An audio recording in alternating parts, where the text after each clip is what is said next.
right, new unit. We're finally getting back to some actual, I don't know, maybe interesting stuff. Circles. So we've spent a whole lot of time talking about triangles, and now we're on to circles finally.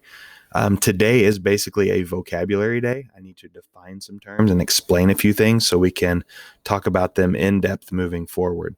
Now, some of the stuff you might know, some of it you probably don't. So pay attention. Your homework is basically a matching assignment. Like I'm going to highlight a part of a circle and say, what is this? And you just tell me what it is.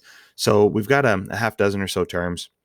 The first one is a circle. Now, this might seem kind of silly to be defining to a bunch of kids in high school, but a circle isn't just this round shape. The definition is that a circle is a set of points. So, think points when you graph. I got a point here and a point here and a point here and a point here and a point here. It's the set of points that are all the same distance from this fixed point in the center. So if I go out so far and place my pin down, I'm going to make a dot and then make a dot and then make a dot. And I do this, I don't know, a couple million times. I wind up getting what appears to be a closed shape, but it's actually a collection of points that are just so minutely close together that they look like a solid line. I think that's kind of neat that it's not actually a solid shape by definition. So, go out so far, boom, put a dot, out so far, put a dot. Hopefully you get the idea from that. But a circle, this is kind of the key word here, equidistant. All of these points that I'm putting on the outside are the same distance away from A, right? Every single one of them is the same distance out. Okay, these are probably a couple of words that you know. Sometimes people get them confused. They'll reverse them, which one's which.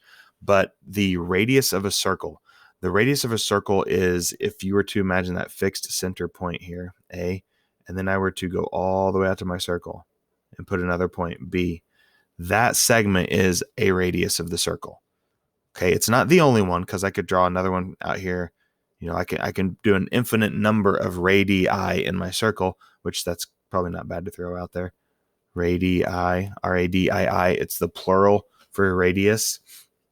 I can draw in as many as I want, right? And each one of them is unique, but they still have the same length because of that fixed center point. A diameter, on the other hand, it's going to go all the way across the circle through the center. So something more like this.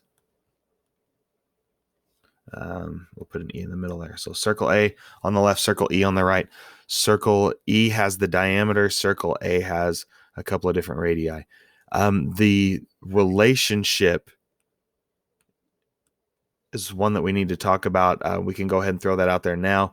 But like if the radius of this circle is, say, 5, right? The radius of this circle is 5. The diameter is going to be twice as long. Okay, so the radius, if you were to double the length of a radius, you're going to get the length of a diameter, or vice versa. If you cut that diameter in half, you get a radius. That's not what I'm concerned about today. We'll come back and revisit that later when we start doing perimeter and area. All right, chords and arcs. These are the last two. So what's that put us at, like 5 different terms that we're defining today? A chord is a segment. So if I were to draw a segment from one point on a circle to another point on a circle, that right there is a chord.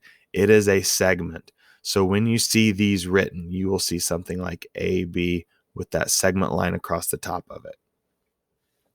An arc, however, is slightly different. Try and put my points in the same part here, but an arc is this curved part of the circle across the top. So when you're going to see these written out, you'll see, your points C and D, but it won't have that straight bar across the top. It'll actually have a little curve. It looks like it has an eyebrow on it. Honestly, it has that little curved line above it showing that it is a curved portion of a circle. So we have a radius, a segment. I'm sorry. The segments are a radius, a diameter, and a chord. Radius, diameter, and a chord. An arc is the curved part of the circle. Okay, so we're going to have some things that we do with chords. They're a little bit tricky to work with because they're not as easy to measure as a segment, but we'll get there eventually. Tomorrow, we're going to talk in depth about chords and how we measure them. Okay, so that's it for today.